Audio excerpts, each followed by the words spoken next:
Welcome to Man Eats in Peace Live Mythical Munchies. This is actually our double feature so far today. It's still Saturday, so maybe some of you have been watching the stream earlier, the Wingspan one. We played just a little over 2 hours, and I decided, I'm like, you know what, we're going to do a double feature, maybe even a triple feature today, but it'll probably be more like a double feature. So we're playing Gloomhaven, something I've been wanting to play for quite some time. Another board game. This is the digital version, but this is a little bit more extravagant than what we have for, what do you call it? I just lost my train of thought. Tyrion saying, where is the food for Mythical Munchies? Well, Tyrion, the food was consumed on our previous stream today of Wingspan, a game about birds. Good times. So there's nothing actually to eat. I have finished everything. So that is where we stand. I threw everything together in about 25 to 30 minutes, although I did come on a little bit late when it came to streaming today. I had to get everything done for this because I realized, you know what? I don't have a thumbnail for Gloomhaven. I don't have a background to play it with, like a layout. So we've got this. I put this together. This was all done after I got off the stream already today. Crazy. So we're good to go now. We are good to go. But no, there is no food to eat. Let's go back to our Mythical Munchies. There we are. Got that still on. Yeah, so we're going to be starting a new campaign. But we also are going to go through the tutorial as well, because that's always fun to do, right? And we'll see how we do. Game can be quite difficult sometimes. I've played a little bit of it. I have it on the Switch, and I've got the giant physical cardboard version of Gloomhaven as well that I've played a little bit of, but it's such a big box. It takes about 2 hours to put everything together, get everything out. And by that point, you're just like, well, I'm not going to play now. I'm tired. So this is a nice alternative if you want to experience the world of Gloomhaven in a digital form. This is the way to do it. Also, something I did not do again. Got to get in the habit of this, folks. Watch this magic. Man zooms in. Peace. There we go. I just think that's better with that camera. Did my chair sink? I think we're all right. Maybe I'm slightly losing it. I think I already did start slightly losing it a while ago. Okay, well, we're gonna start our game. Let's go to our Gloomhaven setup. There we go. Has anybody heard of Gloomhaven before, or is this your first time hearing about it? Okay, tutorial time.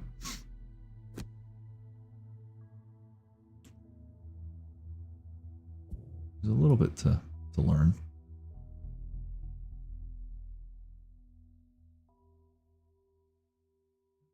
This is like a turn-based RPG, so maybe a little bit of like RTS.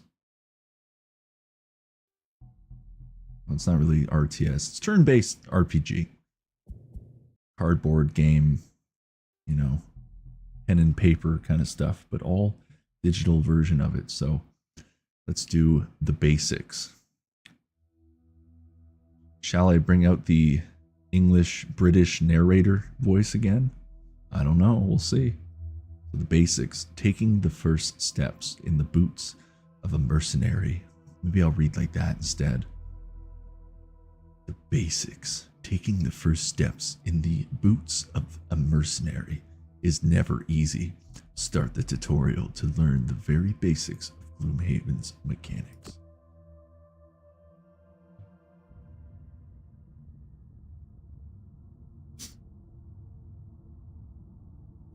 Welcome, Guild Master. I'm the Guild Trainer, and I'm here to guide you through setting up your own mercenary guild. Let's start with you guiding the Brute through this first tutorial.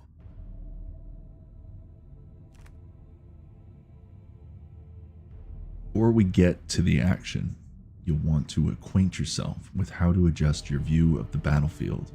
So let's go over the camera controls.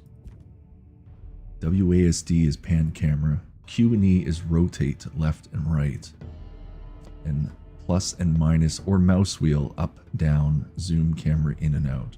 You can also rotate the camera by dragging your mouse with the middle mouse button held. Try them out now and press continue when you're ready to move on.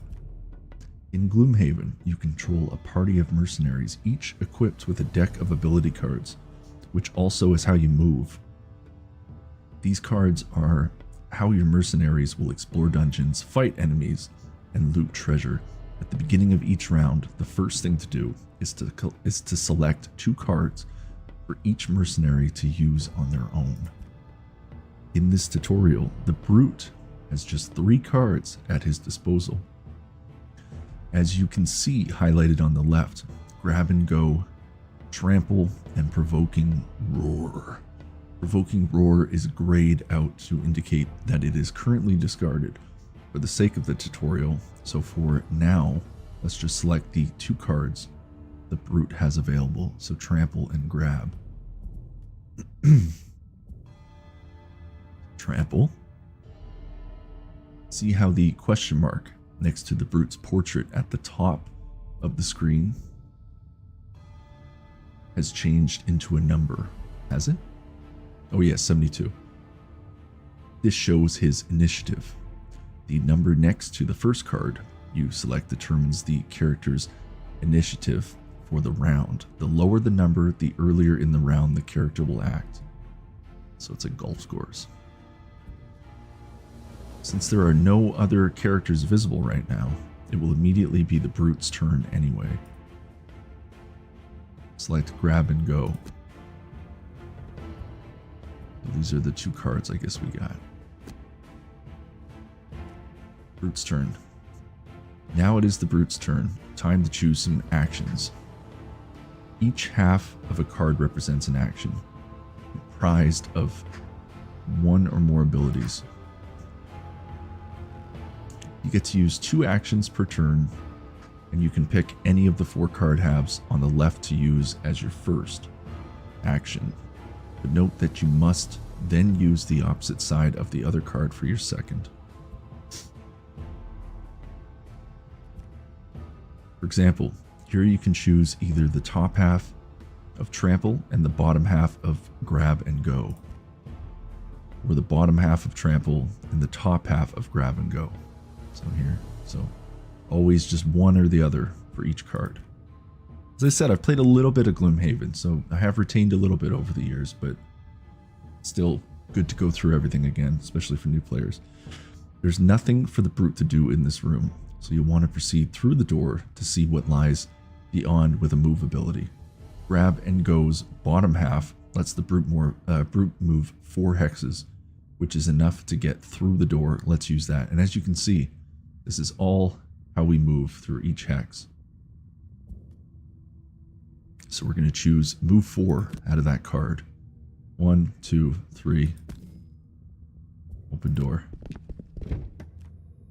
And then I believe we can take the next move to that. This room contains your first enemy, a bandit guard. Like player characters, monsters also select actions for their turn. Let's find out what this bandit is planning to do this round by hovering over the portrait. See, we can zoom in and all that fun stuff. We can zoom right out. So this looks a little bit more like if it was on my tabletop. Minus all the walls and everything. Unless you have, you know, I think there's a newer version of Gloomhaven where you can get all the accessories to go with it. And minis. Because really they're just little cardboard cutout pieces of each character. But now they have like a mini one. But your main character is a mini. It's just all the enemies are like cardboard cutouts. Okay.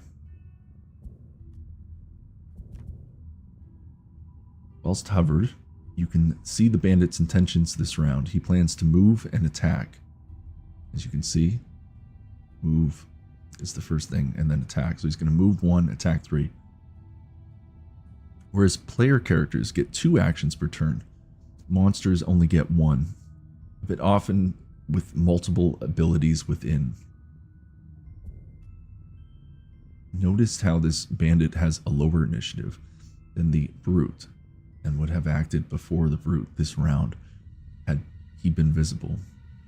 As it is currently the brute's turn, however, you'll get to finish his turn before the bandit can act.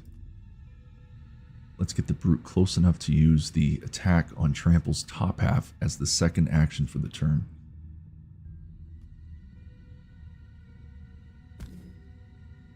For a movement, yep. Now that you've finished using grab and go, so this was grab and go, we moved 4. We started here, 1, 2, 3, opened the door, moved here. That's 4 movements, so now that's done. It is discarded and no longer usable until you return it to the hand via resting. More on than later. For now, time to attack. Select the top half of Trample. So here's attack 3, pierce 2. Then we'll click confirm targets. Whenever you attack, an attack modifier is drawn from your character's modifier deck, and that value is applied to your attack. In this case, you can see above the bandit guard that a +0 modifier was drawn, so your attack still just deals its base value of 3. For this tutorial, we will only have +0 modifiers in effect to keep things simple. We'll explore the other attack modifiers later. There's one attack. Here's kind of a round 1 breakdown. And Brute's turn. Bandit Guard's turn. Now it is the bandit's turn. As we saw on his card earlier, he intends to move and then perform a melee attack for 3 damage. However, as he is already within melee range of the brute, he will simply forego moving and get straight to the attack. Ouch. While monsters always take damage directly to their hit points, whenever a player character is damaged, you are presented with 3 options. Firstly, you can simply take the damage to your character's hit point total. However, if this is reduced to 0, this character is exhausted, which means they can no longer act in this scenario. If all of your mercenaries are exhausted, you will lose the scenario. Secondly, you can choose to burn 2 discarded ability cards instead of receiving the damage. If you burn a card, it can no longer be recovered by resting. However, if you were to burn 2 of Brute's cards here, he would not have enough cards left for the following turn and thus would be exhausted. Finally, you can choose to burn 1 available card. This option is grayed out as all of the Brute's cards are currently discarded. It is usually wise to take the damage over burning cards, if possible, lest you run out of cards to finish the scenario with. For now, let's opt to just take the 3 damage, as the brute has enough health to survive. Receive damage. So these are our options down here. We'll take the damage.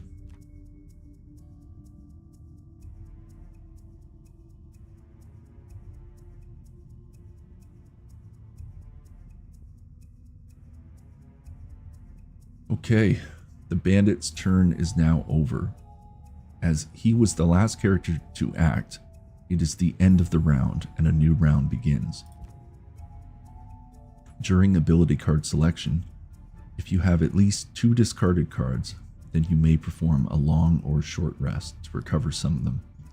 All of the Brute's ability cards are currently discarded. Long rest doesn't count as a card, and as such, he will have to rest to continue. Short rest will burn 1 of your discarded cards at random, losing it for the rest of the scenario. but will recover all other discarded cards before continuing your turn as normal. So you can recover cards to use immediately in this very turn.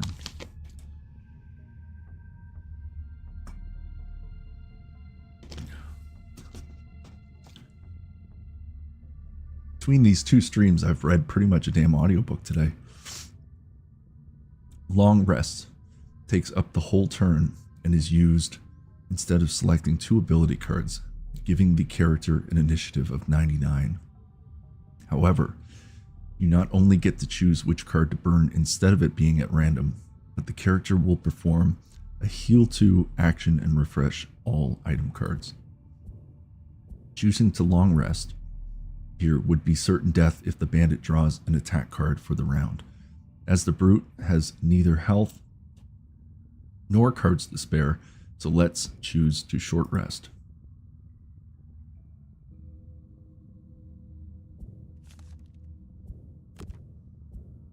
Grab and Go has been randomly selected as the card to burn.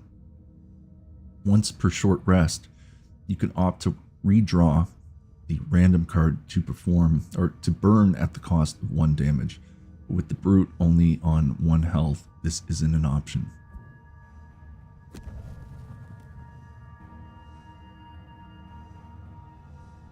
You can see Grab and Go is now dark red to indicate it is burned and no longer usable in the current scenario. In exchange, Trample and Provoking Roar have been returned to hand and are available to use again.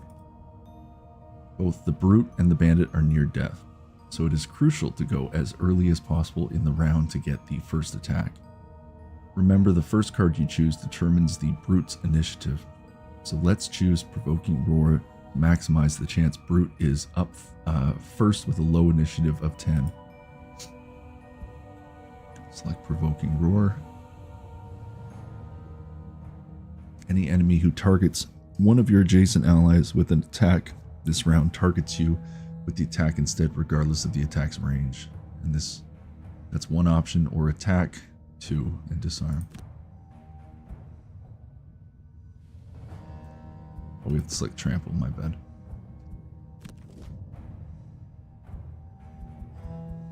Okay. Now that we are in the same room as the bandit, we can see that enemies draw their ability cards each round after the players. So you won't know what they'll be doing or what their initiatives will be until this point in each round. It appears the bandit was planning to attack once. Again, use a move and an attack. But because you choose to act quickly with an initiative of 10, he won't have those active until after the Brute's turn due to a slower initiative of 50. Let's get him.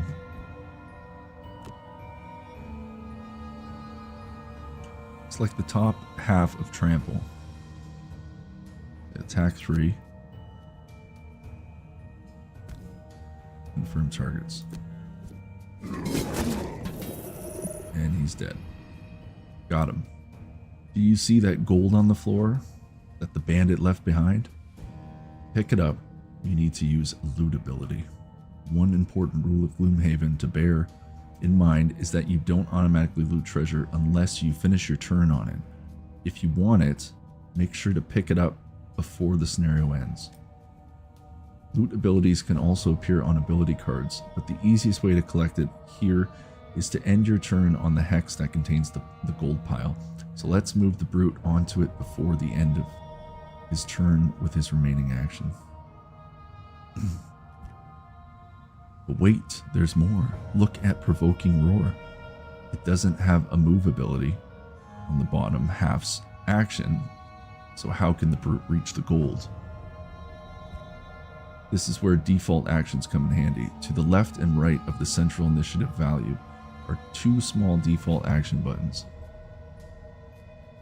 Where these allow the character to perform a melee attack for 2 instead of the top action, or a default move of 2 instead of the bottom action.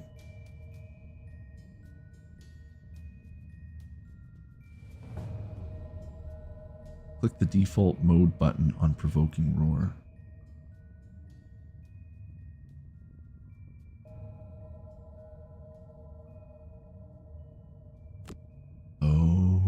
Okay. Gotcha. Confirm movement. Since you only need to move 1 hex for the brute to reach the gold, we can skip the remaining movement using the skip button below. Skip movement. Click enter to continue, and we loaded. Not only did you vanquish the lone bandit guard, you've even managed to pick up a few pieces of gold. With the basics covered, it's now time to introduce you to some slightly more dangerous scenarios.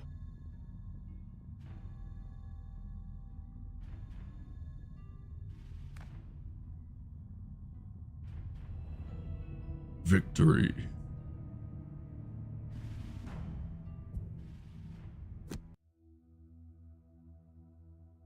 All right, grab and go. You know how to get about. That's good. Now it's time to learn the important things like killing and looting your enemies.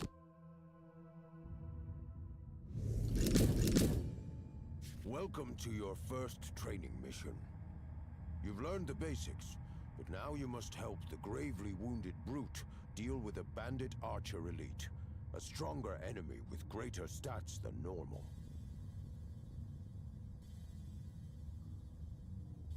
With only a single hit point remaining, any amount of damage getting through will cause the brute to become exhausted. As such, you will have to avoid any incoming damage by burning cards. For the sake of training, the attack modifier decks will all be +0s, so don't worry about those for now. Your objectives to start are: take down the archer with a single attack. Loot the gold she drops. Now surely you can handle that.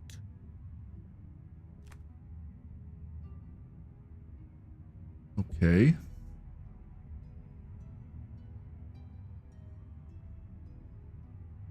So why don't we do overwhelming assault?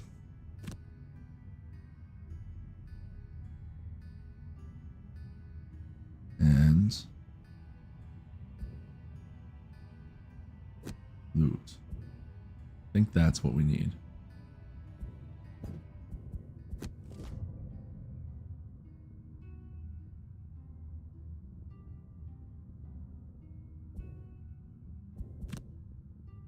She's going first because she's got a lower.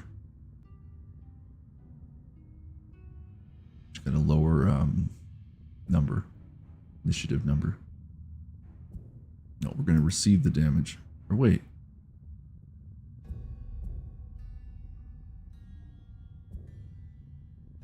Why can't I?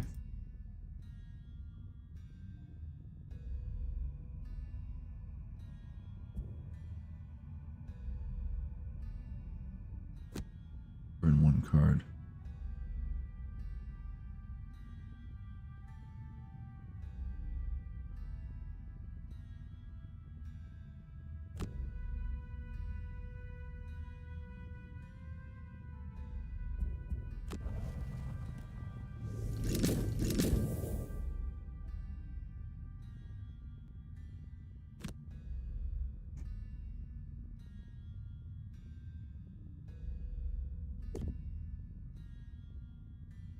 It says loot.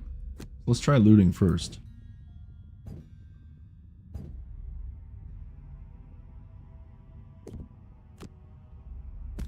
I guess we have to attack first.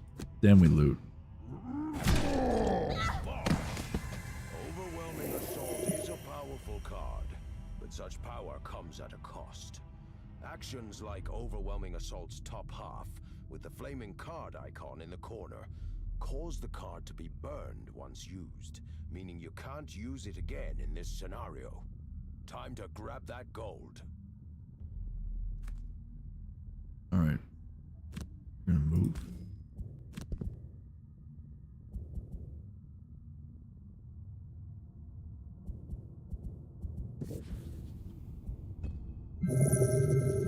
Nice. Good job. With no enemies left and your objectives complete, the scenario normally would have ended already, leaving that chest behind. However, for the sake of training, I'm going to set you another objective. Loot the chest. Before you rush headlong into that trap, you might want to heal up a bit first. I'd suggest taking a long rest, which will let you heal too, and recover enough discarded cards, allowing you to withstand the 2 damage from the trap and reach the chest.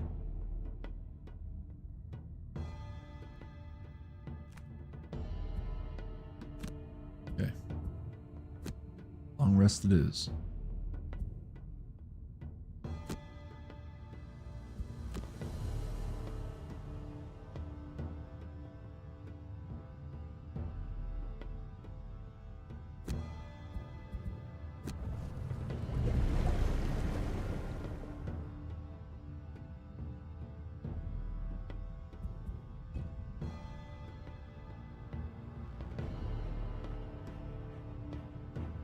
Move onto the trap and take the damage.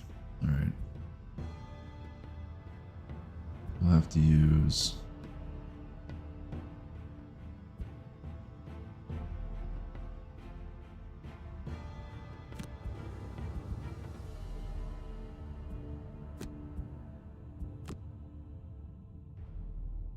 So we'll use this.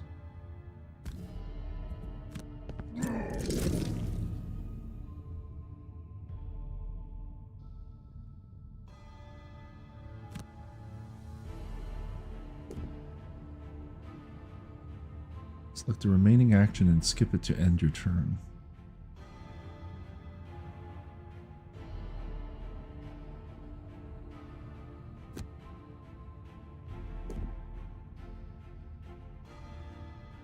I don't get it. We're on.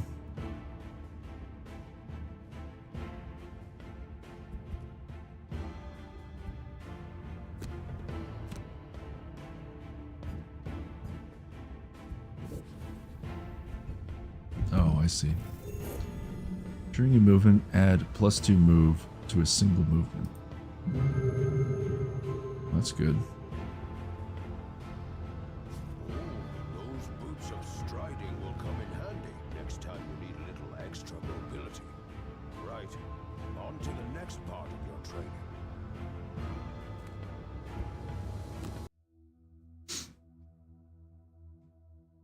Why? Oh, it's checked off. I just couldn't see it. It was blending in. I was like, did I not get that? Check the audio for a sec. Story volume. Put that up to 100.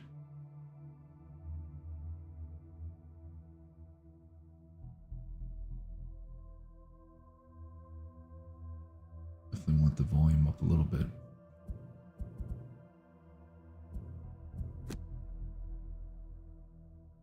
All right. Light on your feet. Combine the skills you've learned to take down the bandit archer. You'll need some extra help to get across those nasty traps.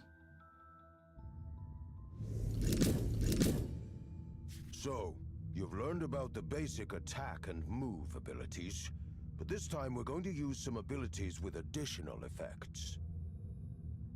A move action with a jump effect will help you here. Jump allows you to cross tiles containing obstacles or enemies, and even move over traps without triggering them, provided you can reach an empty hex to land on. Those boots of striding you picked up last time can be used to increase a move ability by 2 hexes. That'll enable you to get up close and personal this turn. You don't have the damage to take her out in one go, but if you act fast, you could apply the disarm condition to her before she can attack. Your objectives for this first round are: use a jump movement to get across the traps unscathed, disarm the archer before she attacks. Good luck.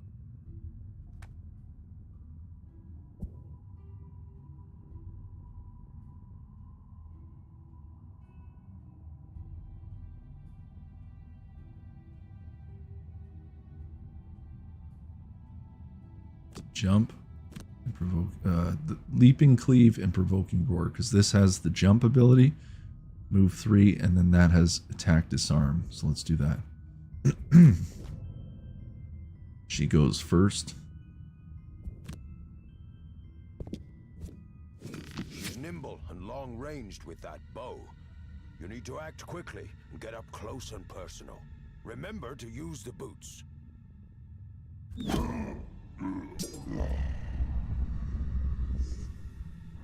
I thought I told you to loot that chest.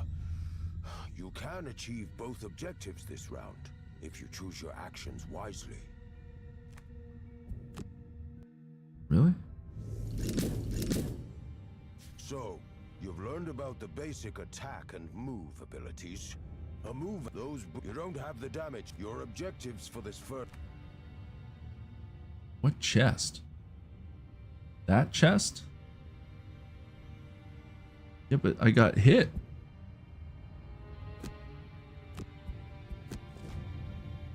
She's still...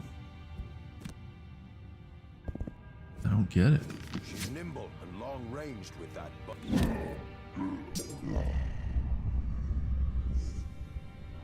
I thought I told...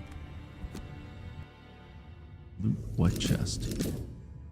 So, you've learned about the basic attack and move abilities, but this time a move action with a jump effect will help you here. Jump allows you to cross tiles containing obstacles. Those boots, if you don't have your objective... Okay, hold on. We got to use this because it's 80. Or no, hold on. We'll use that so we go first. I see. That's what I did wrong. We get to move first. So let's go move.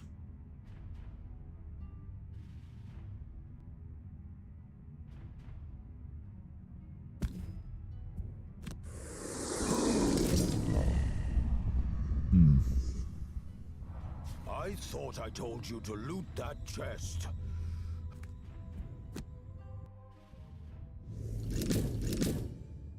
So, you're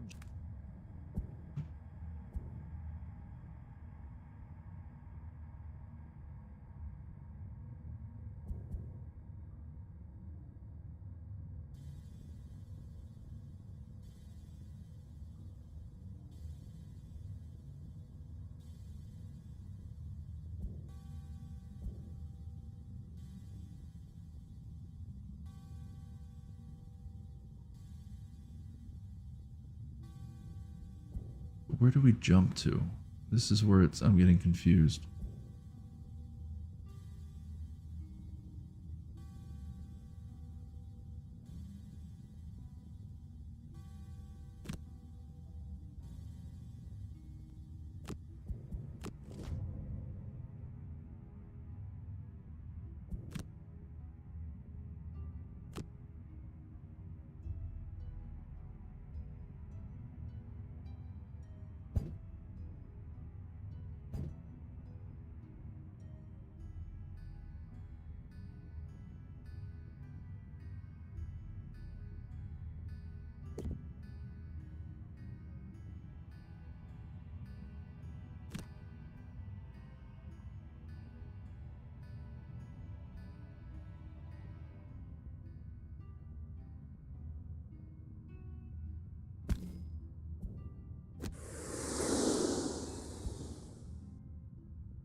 Trying to think. I thought...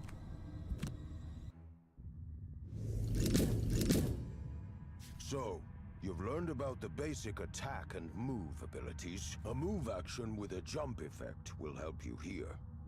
Jump allows you to cross tiles containing obstacles or enemies, and even move over traps without triggering them, provided you can reach an empty hex to land on. Oh.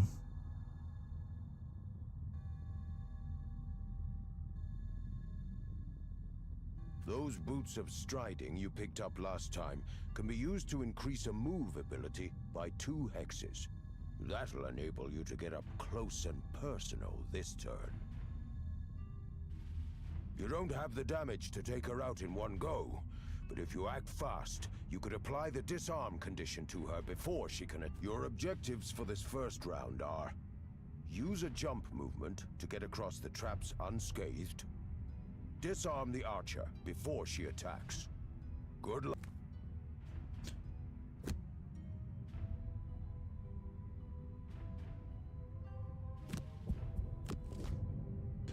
But how do we jump over the traps and disarm the archer? Yeah, okay.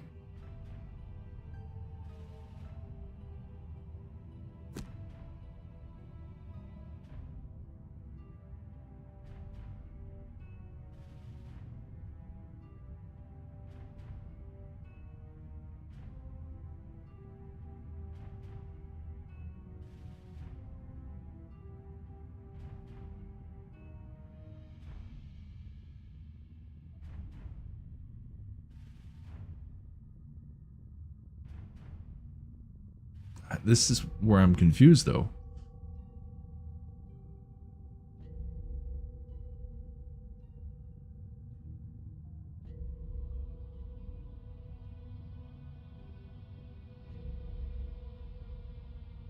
That's 3 right there.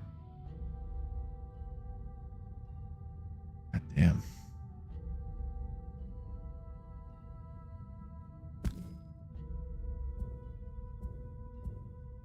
But I'm gonna run right into this though, so that's... How do you use jump?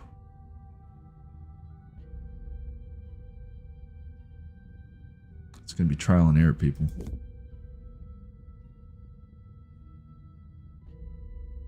Unless we move...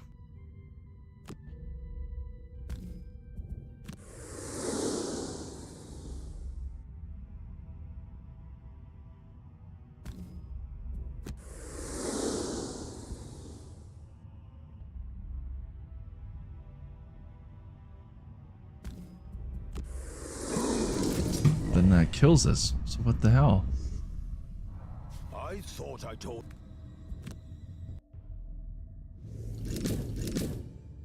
So, you've moved those... You're gonna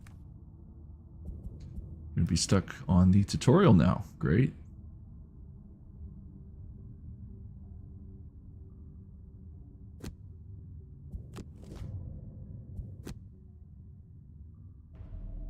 Stupid, stupid game.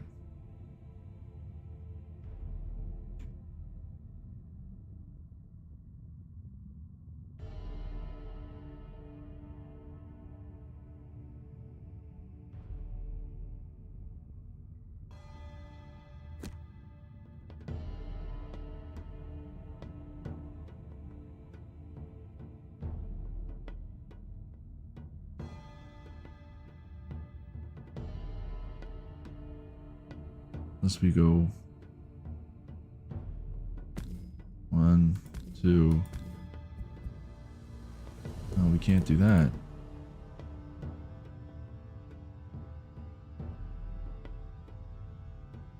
How do... This doesn't make sense.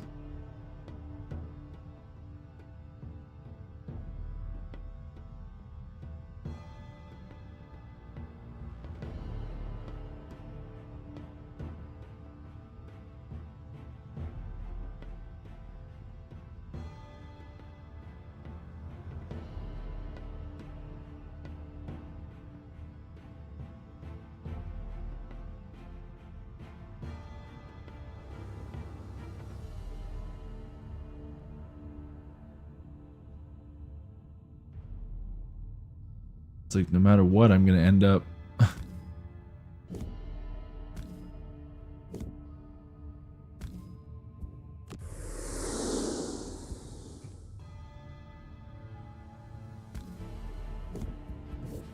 Still gonna shoot me though. Watch.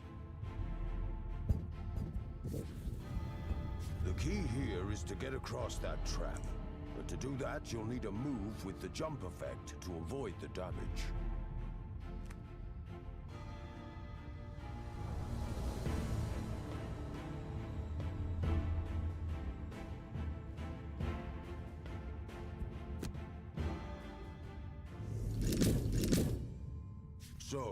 You've learned about the basic. A move out. Those you don't have your object. God damn. What do you do?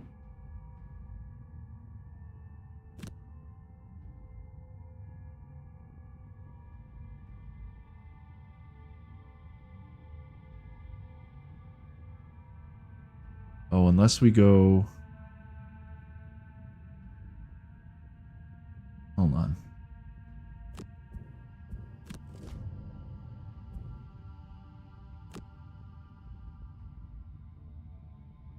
So maybe what we do is... No, I can't do that, though.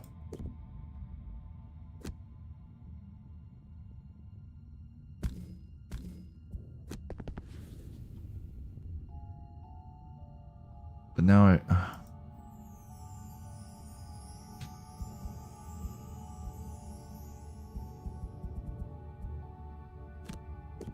No, that's not going to work either. The key here is to get.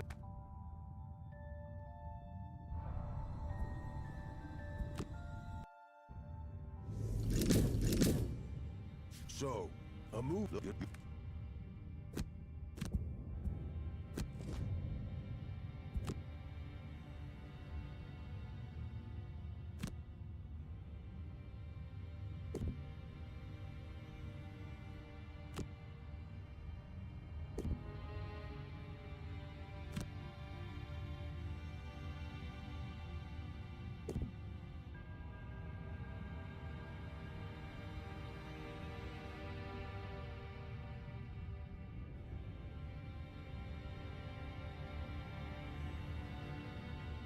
I really don't know how to do this. It's probably like the most simple solution.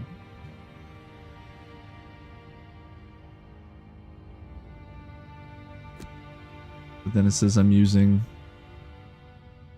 If I use that, then I use up my move.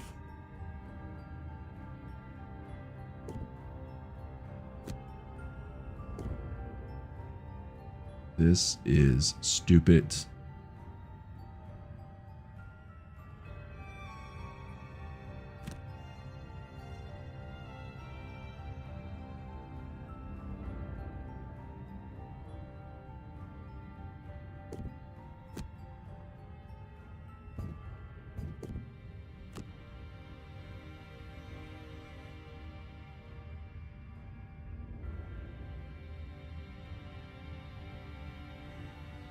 And then I'm just going to end up there. This is there. This doesn't make sense.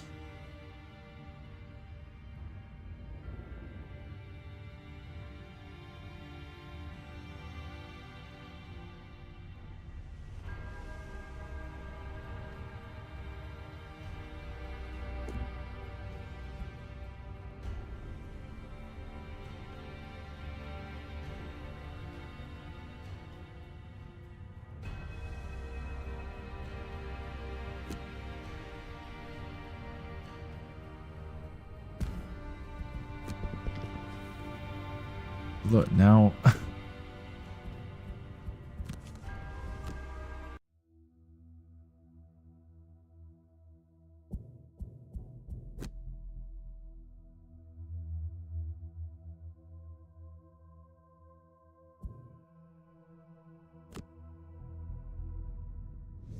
I'm going to give this one more shot. And then if I can't figure it out, I'm just skipping it because I don't get it. Could just be having a moment right now, but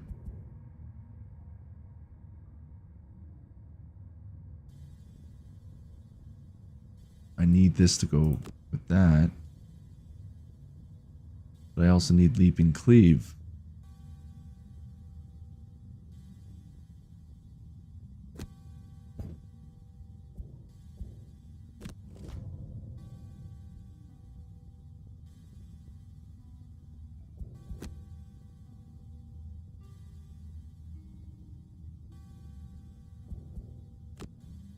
There's got to be like some hints or something.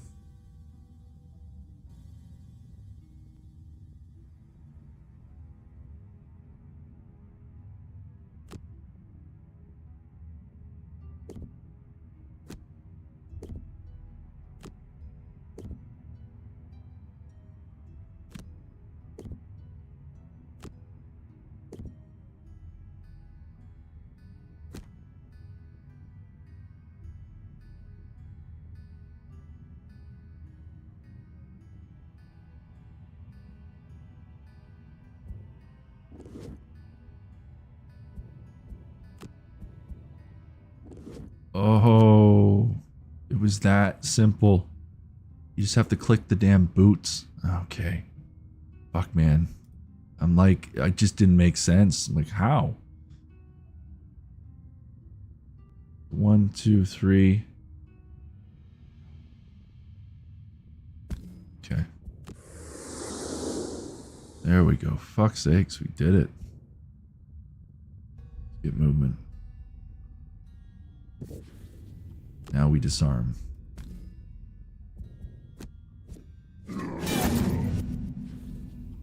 We've disarmed. You did it. Not only did you get a decent hit in with provoking roar, but thanks to the disarm condition you applied, the archer couldn't attack for the turn. She's low on health now, so you should be able to finish her off. Your objectives this turn are: kill the archer, jump over the traps, and loot the chest. I want you to achieve both this round. So we need...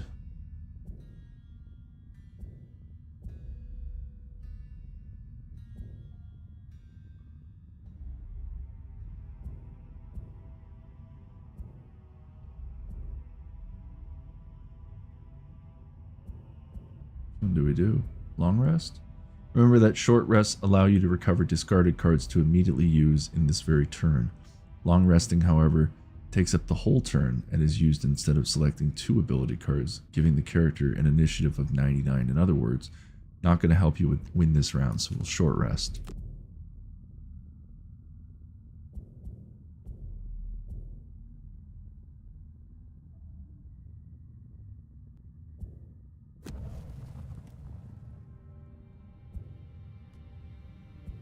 Okay, so we'll use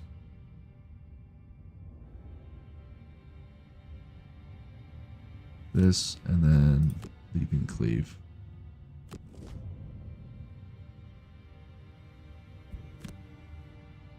Brute's turn.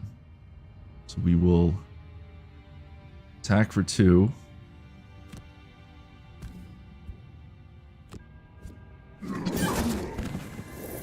She's dead. We will move.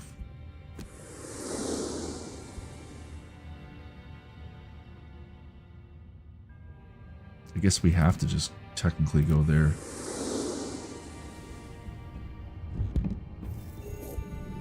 On your healing potion, during your turn, perform a heal. Okay. I think that's what we had to do, so we miss out on this gold, but whatever. That's not what it asked. Jump right onto the chest. Nicely done. That potion will surely be of use in the missions to come. Well, we did it. It's like, now that I know I can equip the boots. How many more do we have? It's quite a few.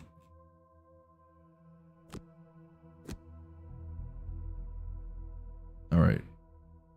Don't get close. It's all about knowing where you stand and finding the best spot in the dungeon.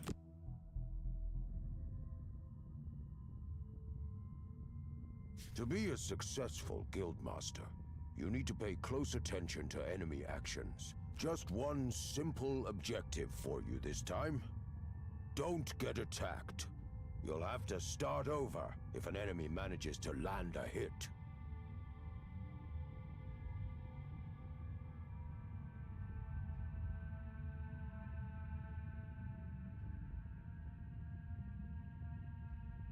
You'll need to escape this room by opening the door in front of the brute. But remember that enemies in the next room will also get to act this round.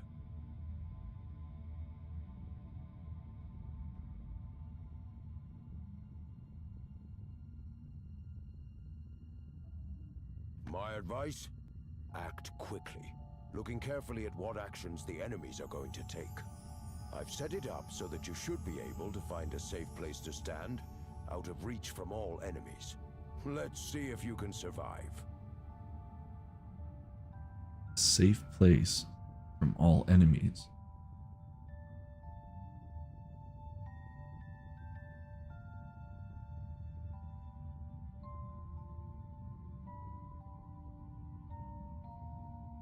where would that spot be? Through the door?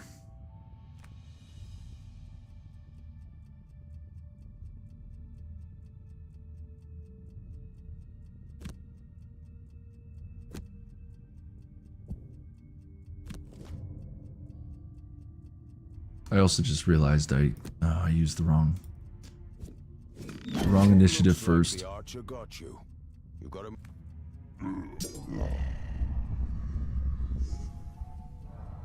It says don't get attacked for 2 rounds. Oh, so just avoiding then. To be a success, you'll need my. We need provoking roar and then this one first.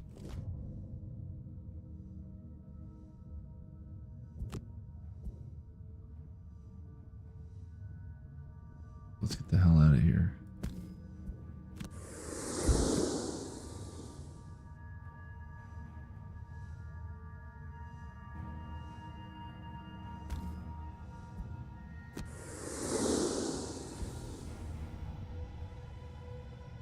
During your turn, perform a heal.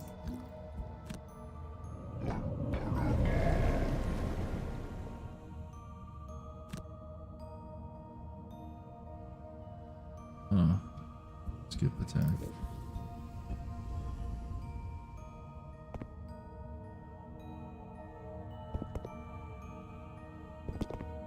Oh shit. Remember, the newly revealed enemies still get their go that you got hit. Pay attention to where.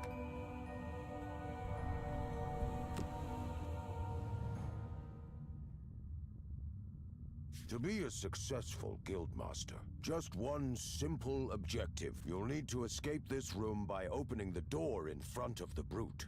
My advice? Act quickly, looking carefully at what actions the enemies are going to take. I've set it up so that you should be able to find a safe place to stand, out of reach from all enemies.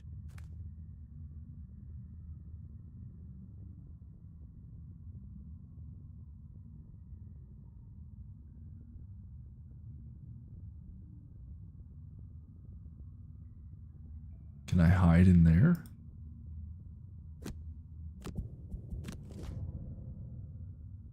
Maybe. See what happens. No, can I go in there? No.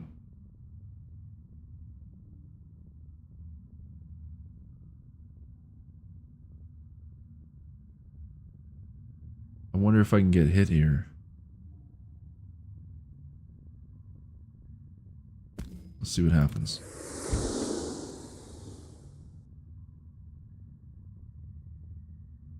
He can move 2.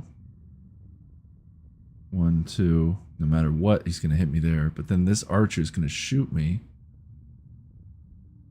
So it can attack for 3. 1, 2. Well, maybe not. No, I think we're okay. Why don't I just stand here and see what happens then?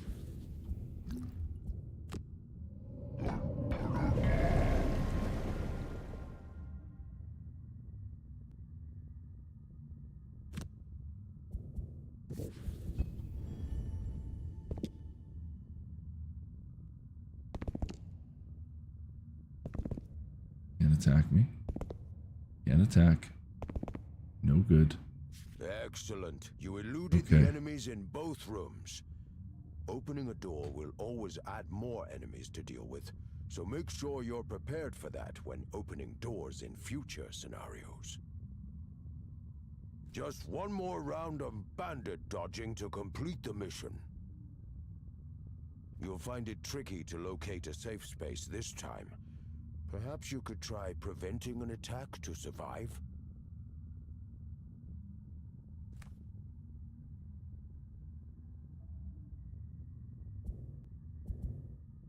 Short rest.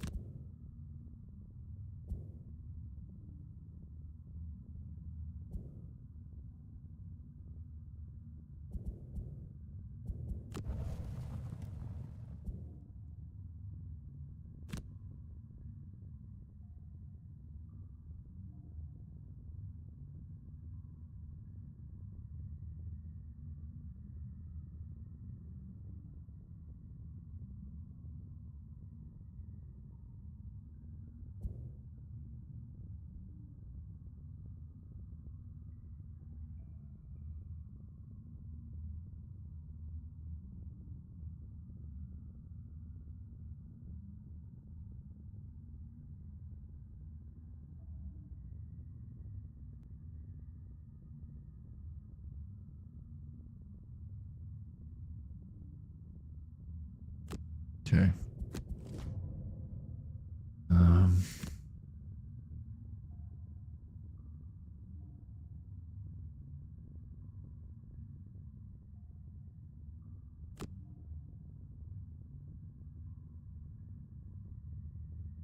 1, 2, 3.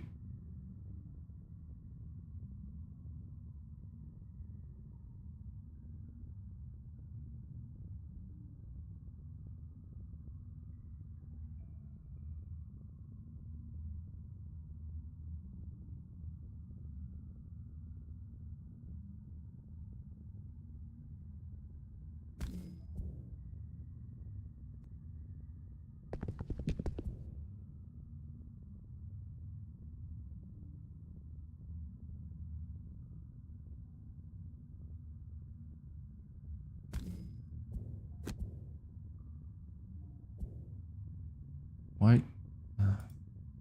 Skip push.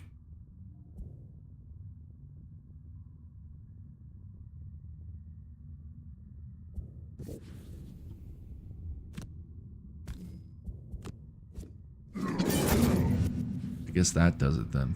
I think we'll be all right. Let's see what happens.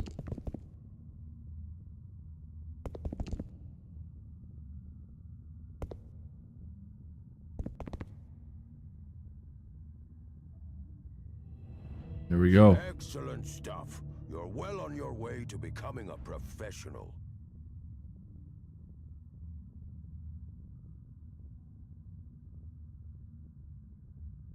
The lovely Marina joins us again. How you doing, Marina?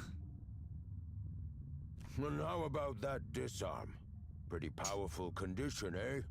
That and a nice low initiative of 10 makes provoking roar a really nifty ability for getting out of nasty scrapes.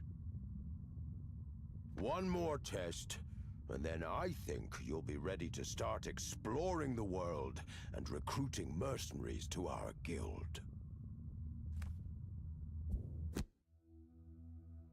One more test. Looks like we've still got quite a few to go.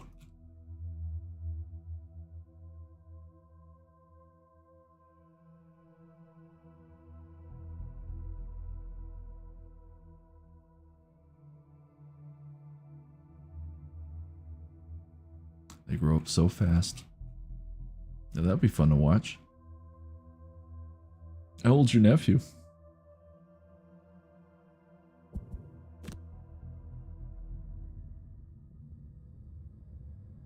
Let's talk about attack modifiers. So far in your training, characters have always drawn a +0 attack modifier, meaning their attacks have always dealt the exact damage value specified on the cards. This is not normally the case. In real scenarios, for each attack, the character will draw an attack modifier, it's a good age for Skyrim, which influences the damage dealt. These can increase the damage by +1, +2, or ×2. Decrease by -1, -2, or ×0, or leave the value unaffected, as you've seen with a +0. You can see the contents of a character's modifier deck by hovering over any character. Note that unlike player characters, all monsters share a single attack modifier deck. For this training scenario, these archers have just 2 attack modifiers remaining in their decks, ×2 and ×0. We want them to draw the ×0 to deal no damage, and we're going to give them disadvantage to ensure that. Ranged attacks have disadvantage when their target is on an adjacent hex. This forces the attacker to draw 2 modifier cards instead of just 1, and the worst result is selected. As these archers only have 2 modifiers remaining, if they attack with disadvantage, they will draw both, but be forced to choose the ×0 over the ×2 as the worst result, dealing no damage. You can see when disadvantage will apply from the flashing purple symbol next to the health bar.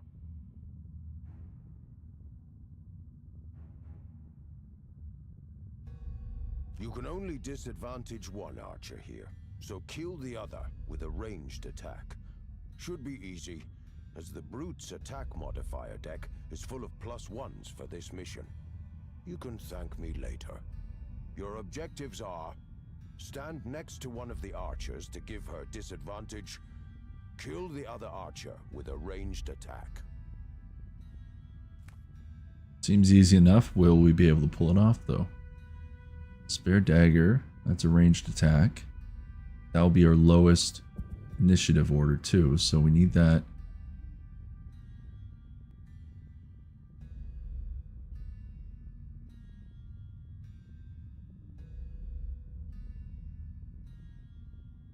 Stand next to one archer and kill the other. So, yeah. So we'll do this and that. Got a higher initiative, so we go first. Let's move first.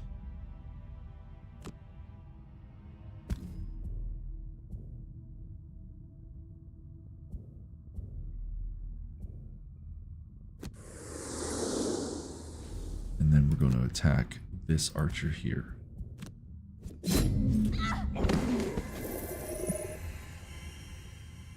Already has Daedric armor. That's pretty awesome. And Brute's turn. See how she drew both the ×0 and ×2 modifiers? Disadvantage forced her to draw 2 attack modifiers and use the worst one. I'm the same way. You also saw how your attack with spare dagger drew a +1, thus dealing 4 damage total to take down the other archer. Your final objectives are: kill the remaining archer, loot the chest. Now the chest is all the way over there. Let's do a short rest.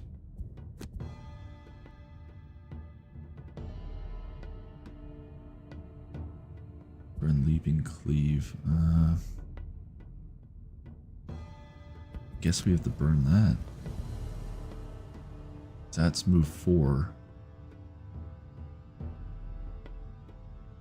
Range.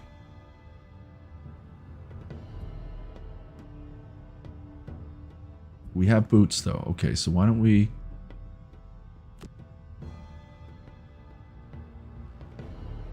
definitely caffeine tolerance, but I'm the same way. Like when I want to...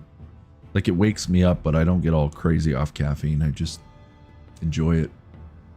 Like I've had two coffees and I'm actually like sleepy. I'm just chilled out.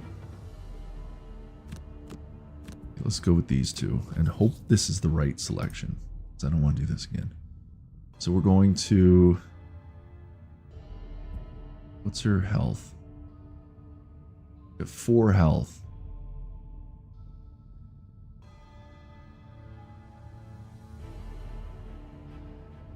But we'll have a modifier, right? In theory.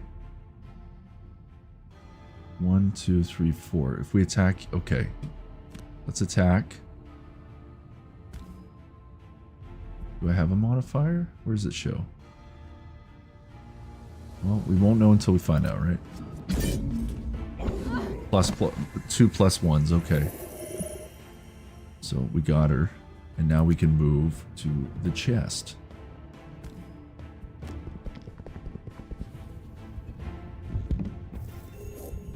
Damaged by an attack, gain shield 1 for the attack. Okay.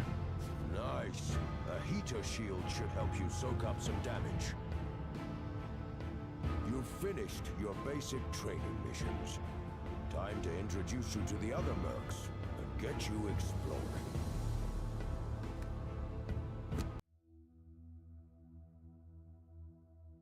We've successfully beat 5 tutorials. Now we've got 1, 2, 3, 4. We've got even more. The brute is in a struggle against the living bones. Use everything you've got to make sure they stay dead for good.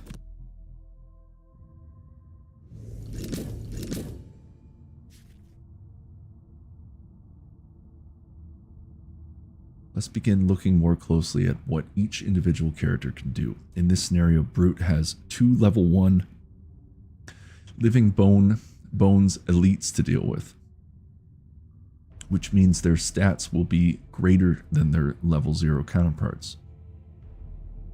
Monster stats are combined with a base ability card drawn for the monster class's turn, resulting in the cards you see when the monster cards for the round are revealed. So expect them to move a bit further and attack a bit harder, especially as they are elites. Note how they both have an innate, I can never say that, shield 1 effect, indicated by the shield icon. Each point of shield prevents 1 damage from incoming attacks. However, an amount of shield can be ignored if targeted with an attack with Pierce. I have it on good authority that these living bones are going to attack more than once each this turn. You are low on cards and won't be able to afford to burn any cards, so surviving here will require some shielding of your own.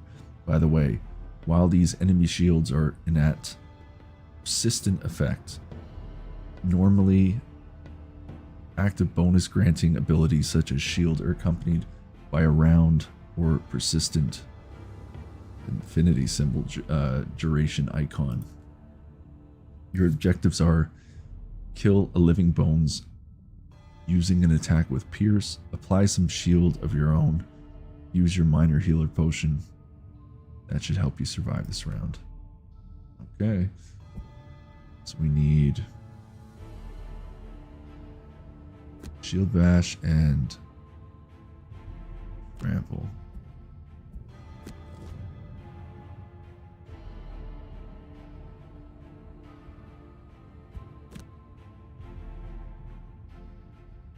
So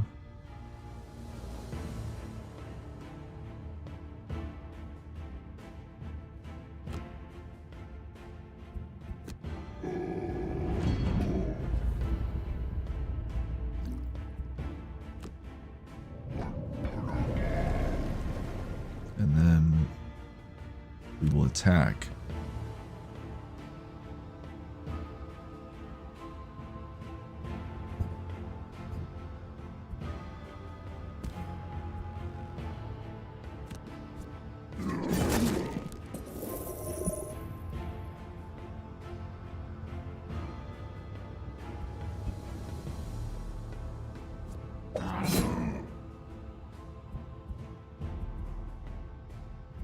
I don't think we can actually burn.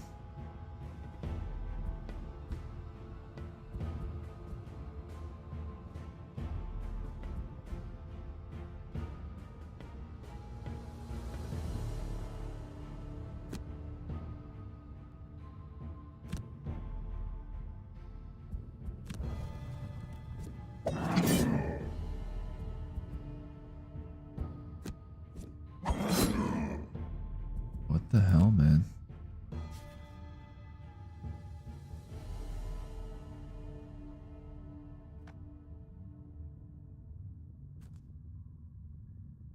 Forgot to be reading that. A tip for you. Perhaps you could use the old push and trap combo. Note that shield only prevents damage from attacks, but it doesn't do anything against direct damage such as from traps.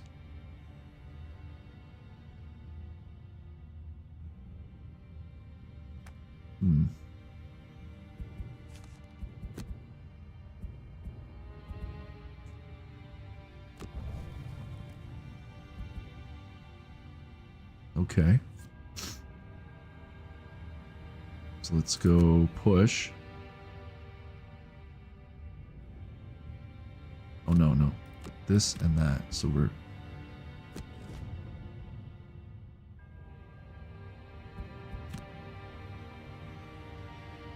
going to go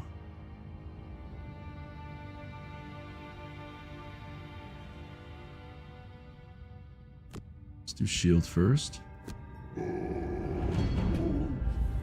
then we will push.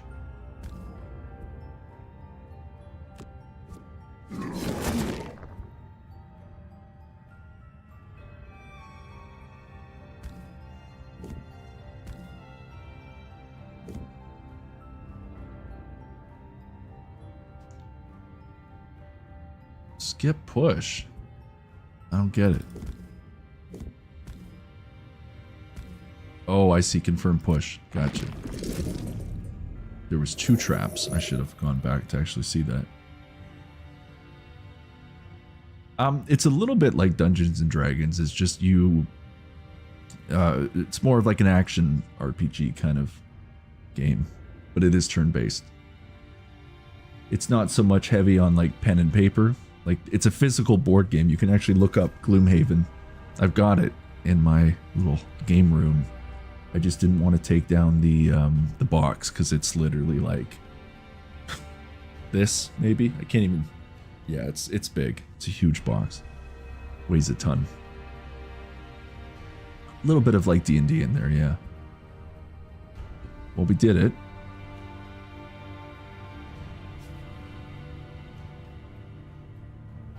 Save the brute yet again.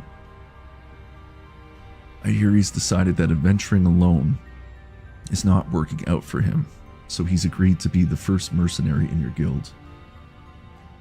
I have Diablo 3, and I have Diablo 2 on my Switch, but I don't have 4.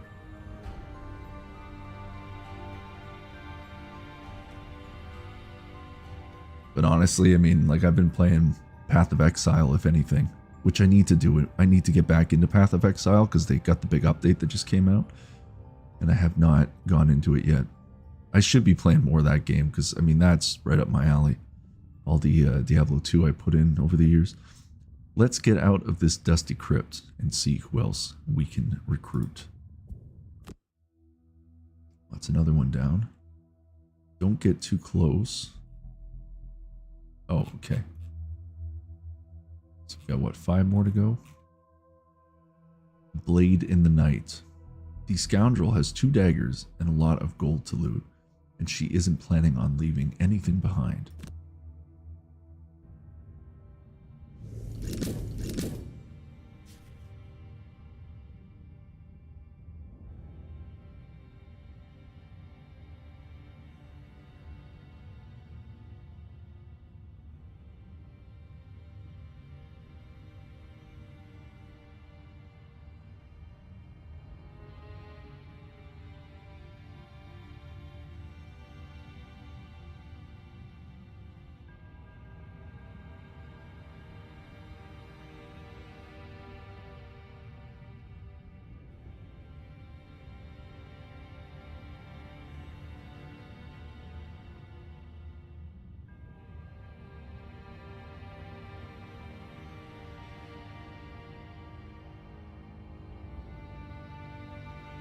Okay.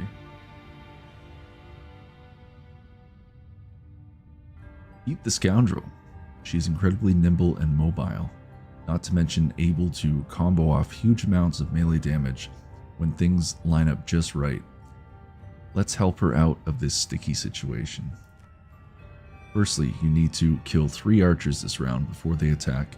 You'll certainly need something that can hit more than 1 target at a time.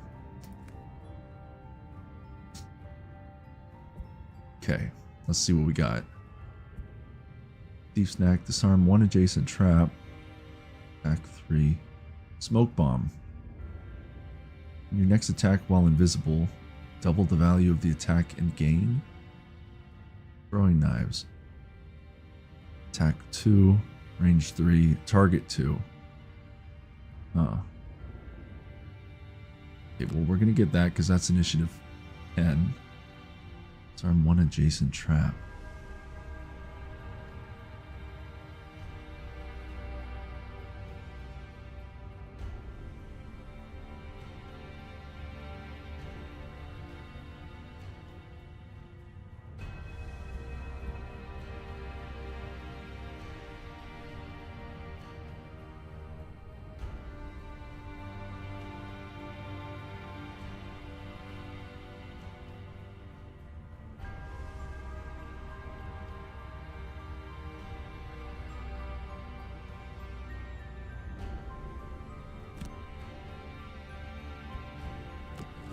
Let's try this first.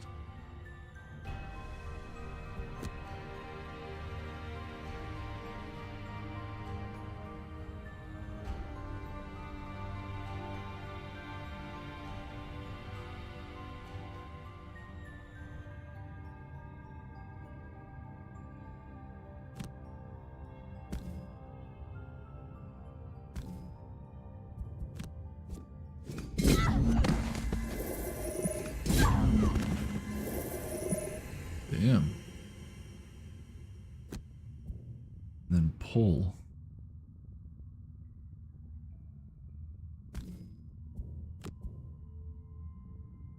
To there. Wow, Scoundrel's pretty damn awesome. Ah, feels good picking off multiple targets in a single turn, doesn't it? One last objective, loot at least 5 piles of gold this round. Tip for you, sometimes the top half of a card allows you to move 2. Loot abilities pick up all of the gold within the radius specified with the, or by the value. So you work out where you need to stand and get looting. We have to stand here, and then that's 1, 2, 3, 4, 5, right? Or how does this work?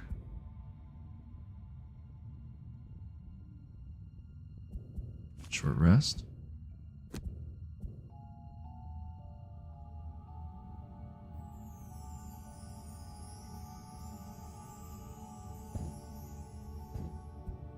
Leave snack.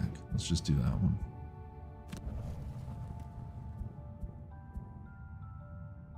Okay. Let's go to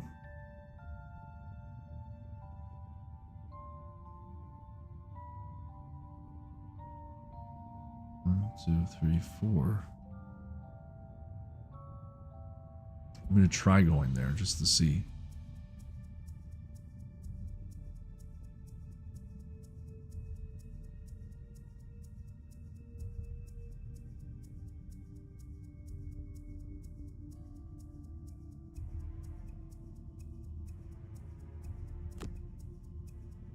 Shit.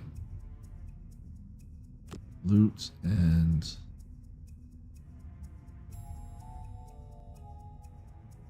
loot. Sure hope this works. No, that doesn't work. How the hell do we do this then? Oh. Here we go.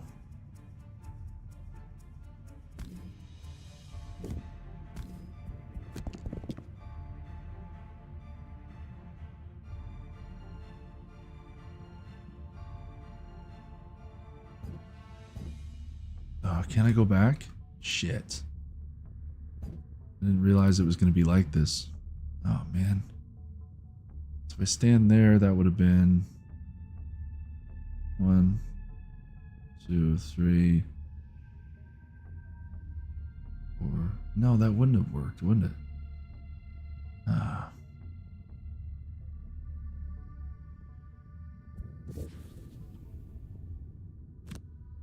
Oh.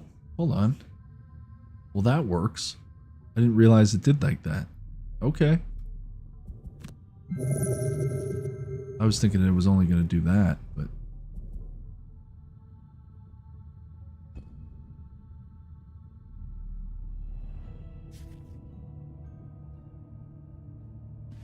Nice. Let me just take care of that gold for you. A merchant. For your assistance in this scenario, the scoundrel has agreed to join the guild. That means we've got enough mercenaries now for a proper mission. So are we doing a mission now? Got 4 more to go though, damn. Spellweavers are a powerful race but vulnerable in close combat. Learn how to use the elements to your advantage.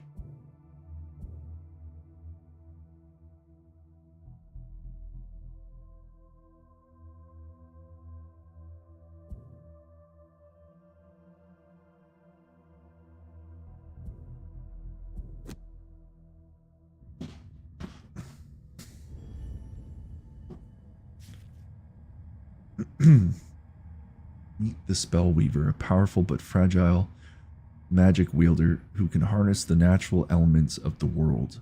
Good thing we found her when we did. That's a lot of bandits. To get her out of this mess, you'll need to harness the power of the elements infused in the battlefield. The elemental infusions displayed can be seen on the right of the screen, indicating which magical elements available for consuming. In this scenario, the ice element is already infused, but elements are normally infused for 2 rounds through using actions with elemental symbols on them, available for consumption after the turn in which they are infused. This round you must consume the ice element to augment Freezing Nova's attack, killing as many bandits as you can. Survive the round by using a jump move to get out of reach.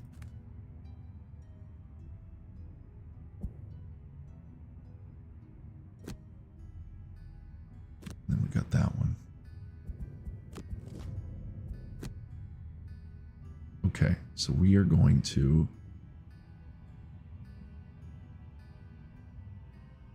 target all enemies, mobilizing them.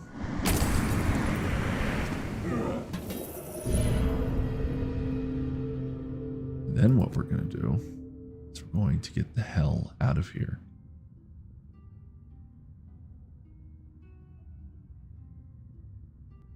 We're going to go over here, I think.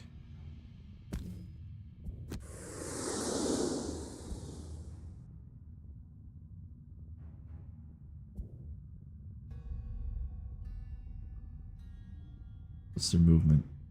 They move 3.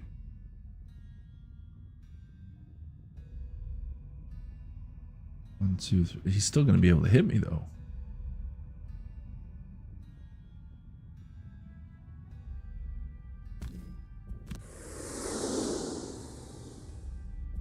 I mean, we can try that out, but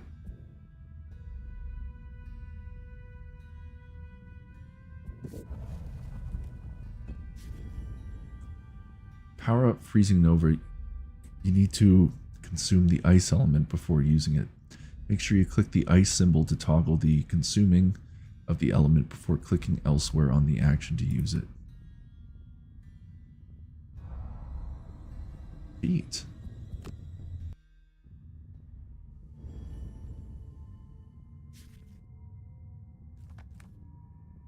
Huh.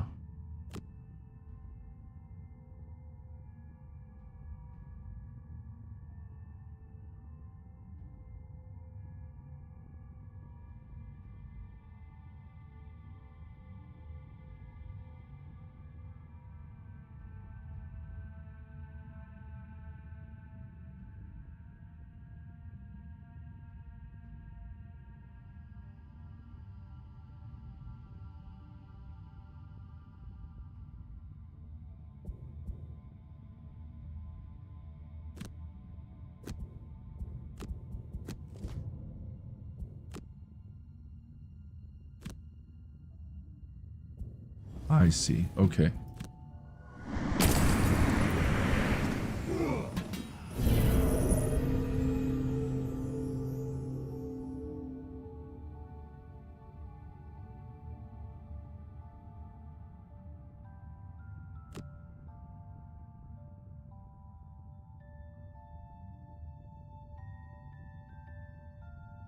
It's over here.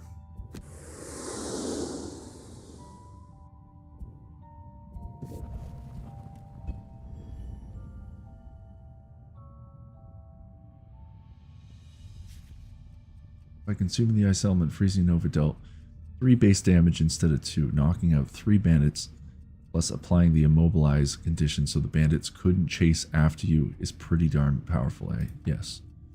Ride the Wind also infused the air element for you to use later if need be. You may have also noticed with only 3 unburnt cards remaining, the Spellweaver will be exhausted after the next round is over, as you cannot return burn cards via resting. Fortunately, the Spellweaver has a very powerful trick up her sleeve. Many of her powerful cards may burn after usage. But the top half of Reviving Ether also allows her to return all of her burn cards to her hand. Getting the timing right on this one time recovery per scenario of all burn cards is key to using Spellweavers well. It's up to you now. Kill the remaining bandit guards. Reviving Ether will recover all your burn cards so you can finish these bandits off with your leisure.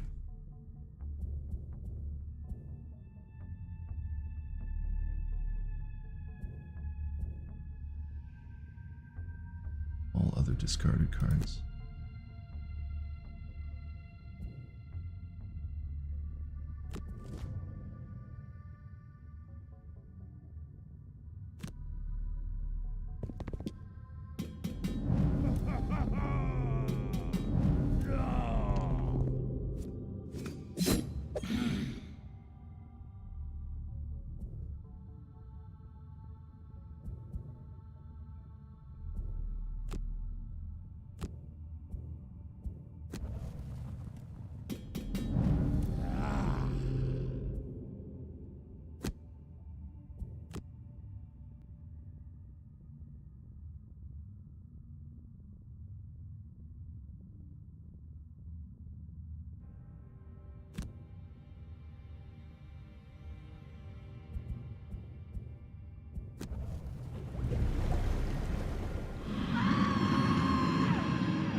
Did that wrong.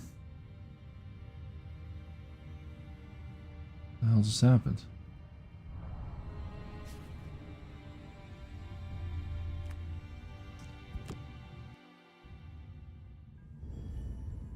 I have to do it right from, oh, I have to do it right from the beginning again? Fuck off. Alright.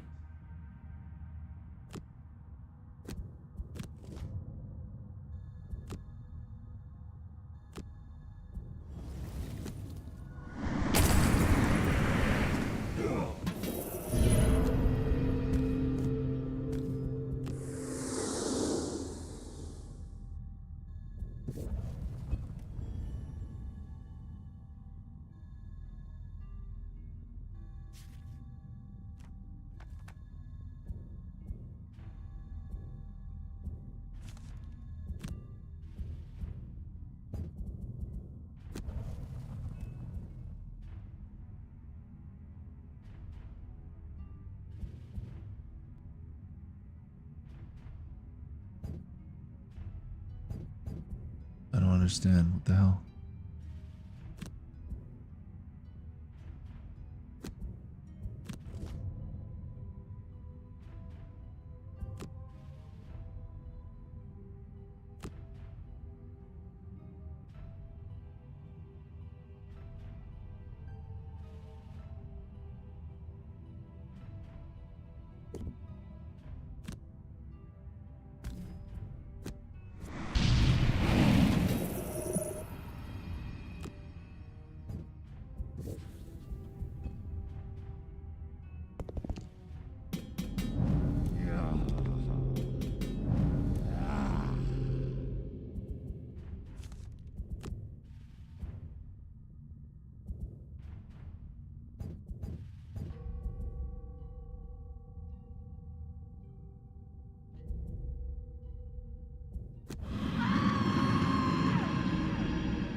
The fuck?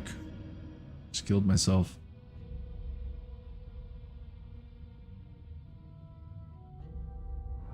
That is Scorpion. Hanzo. Okay, I'm doing something wrong.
Ether.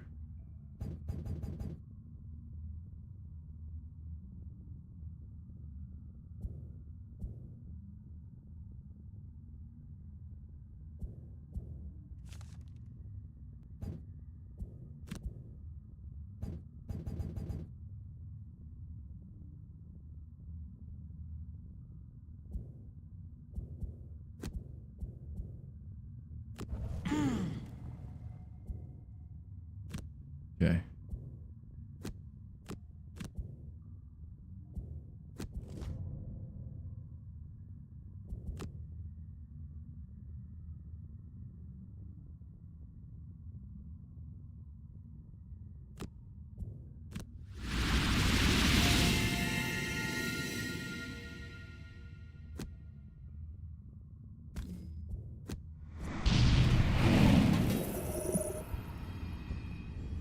Probably gonna die though, right? Or no, I guess not. Okay.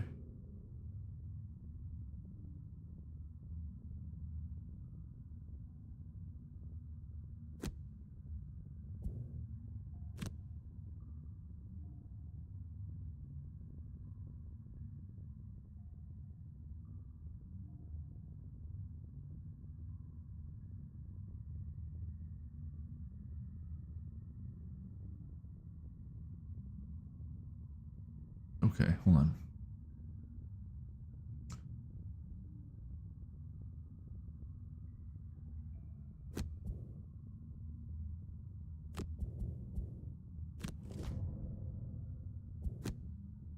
We're going to move to here. Then we're going to... Wait, what? Oh, skip movement. Okay. Then we're going to attack.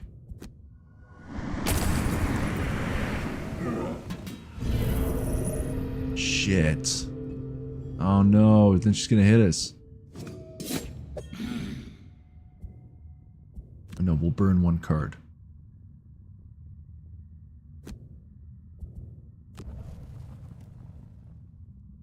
Here we go. We'll attack. Short rest.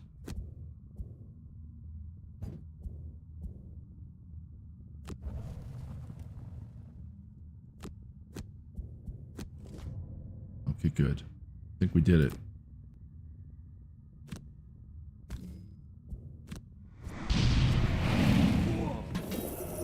Damn, it's crazy.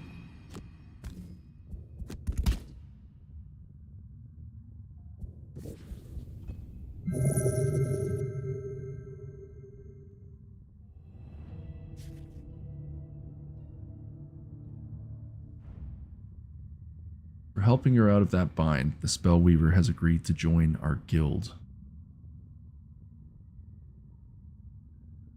As you saw, her abilities can be incredibly potent, but she can be a difficult character to work with due to the complexity of her tactics. Yeah, I don't know if I'm going to use her in our actual campaign, at least yet. Because eventually, like, you retire characters and then you get other ones. We have 3 more to go. Tinkerers are very resourceful creatures, but can't get up too much while wounded.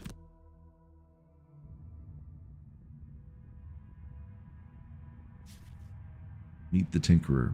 He's a great support character to have on a team, but can also take on multiple enemies in a pinch. Looking at all those skeletons, I'd say this counts as 1.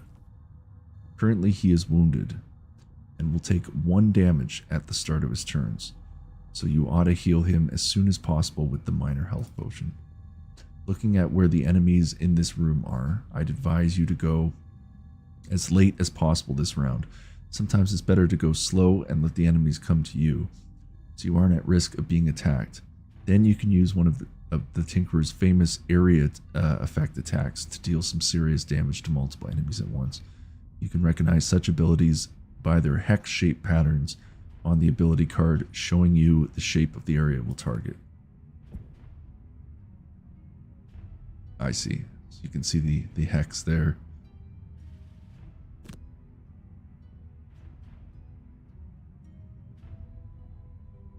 Let's do that.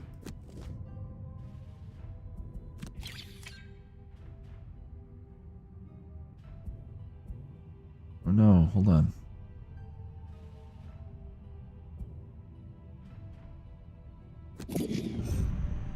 Should have used this.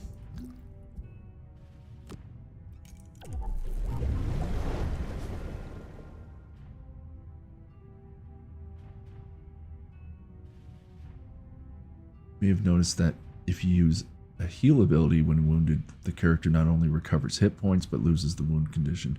Healing can also remove a poison condition, but in that case you will only remove the condition and regain no hit points.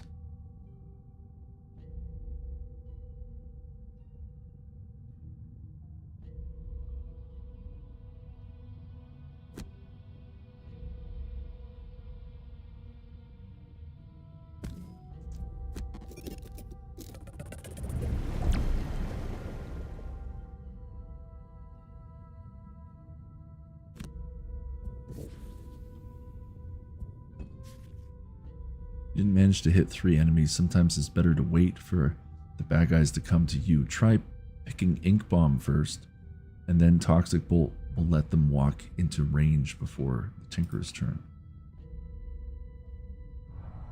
Oh, I see.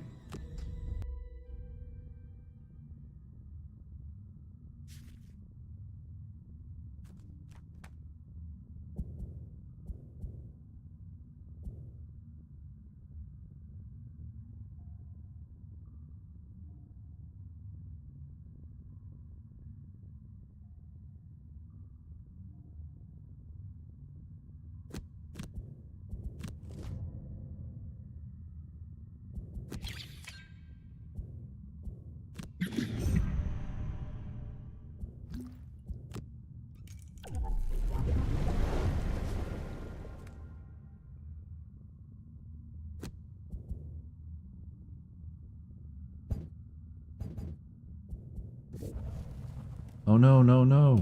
What are you doing? Come on.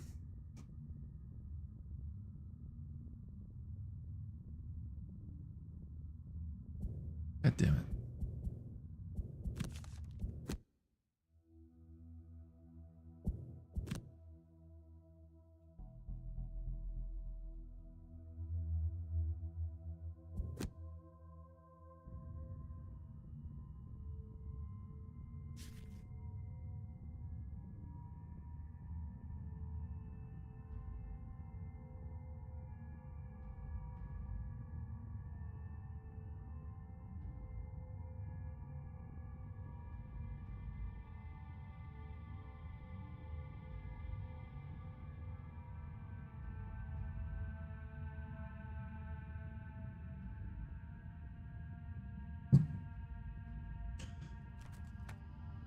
All right.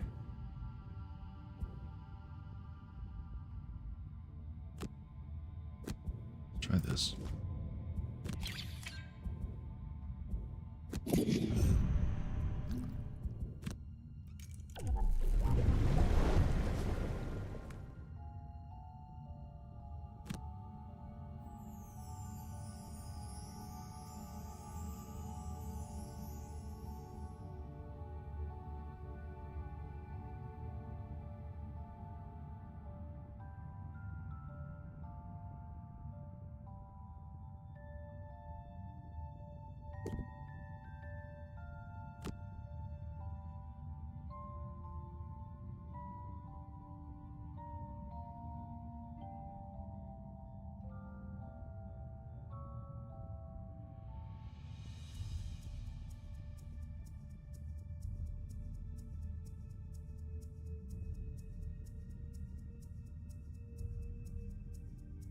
Let's see if I move here.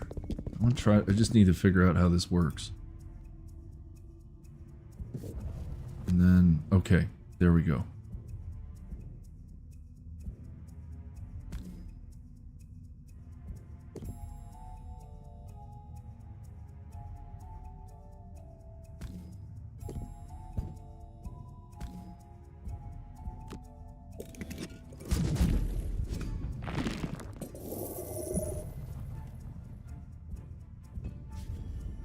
You didn't manage to hit 3 enemies. Sometimes it's better to wait for the bad guys to come to you. Try picking Ink Bomb first, then Toxic Bolt. But let them walk into range before the Tinker's turn.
No, that didn't do it. Fuck, man.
Damn it.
How?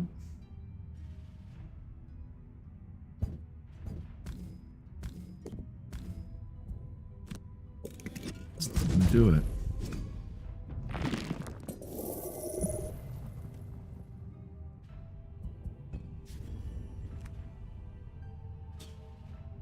So I just moved to, oh man.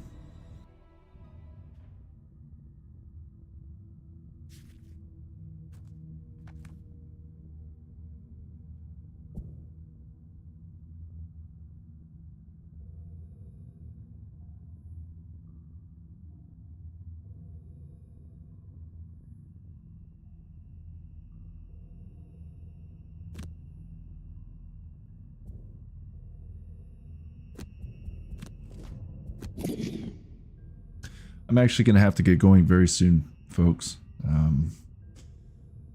Got some plans that are actually a little bit earlier than originally anticipated, but try to maybe do this quickly, and then if not, then I'll just have to end stream, but that's okay. We've done 2 streams today, in all fairness. We've done about 4 hours in total.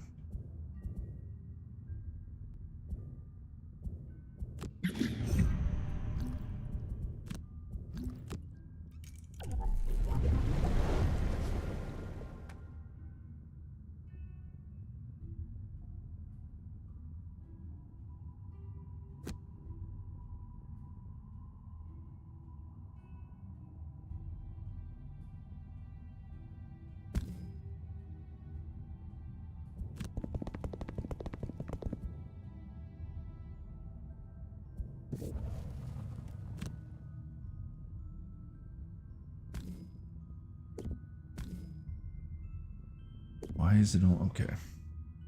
Forget it. At this point.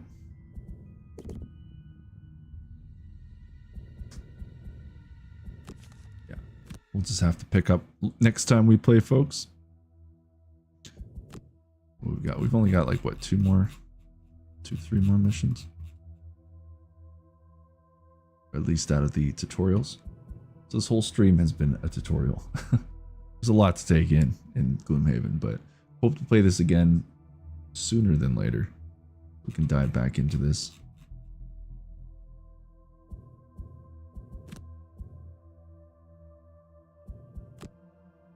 Guildmaster. Crazy. There's so much gameplay in this too. But anyways, folks, I just want to go quickly to our Hall of Heroes and give a flyby quick shout out to our heroes today. And that is Space Filth, Lee B, Jamie Lynn, Jonathan Crab, Juggernaut Toast, and last but not least, the lovely Tyrion Miashwell. Thank you for your support on Buy Me a Coffee, PayPal, and Patreon. And folks, just a reminder, we have 5 more spots left in the Hall of Heroes, the Immortal 11. So if you would like to become an early supporter where your name is immortalized in this great Hall of Heroes, the Immortal 11, you can do so by supporting on Buy Me a Coffee, Patreon, PayPal, and in about 2 weeks or less, YouTube memberships will be unlocked. Just waiting for those last few hours to go through and register on my YouTube analytics. But the good news is we've actually already made the watch hours. It's just a matter of waiting for everything to go through now. So we're pretty much there, folks, but give it a week and a half to 2 weeks and we'll have it unlocked. That is the goal. Anyways, folks, that is the Hall of Heroes. And thank you again for coming out for yet another stream today. This is our second stream of the day. We played Wingspan, now we're playing Gloomhaven, and now man needs to get ready for future plans tonight. But anyways, folks, let's go back to our overworld here. The great overworld. Thank you so much for coming out for these last 2 streams if you've been here. If you're watching on demand, thank you for your viewership on demand as well. I hope you take care of yourselves. What is it? It's only Saturday today, right? So who knows? Maybe man will do another short stream tomorrow. If not, I'll be back Monday. That is the goal for perhaps another Mythical Monday. But we shall see whatever game I decide to play. But please take care of yourselves. I am Man of Man Eats in Peace, and you have been watching Man Eats in Peace Live, Mythical Munchies, where we have been playing Gloomhaven. Until next time, folks, take care.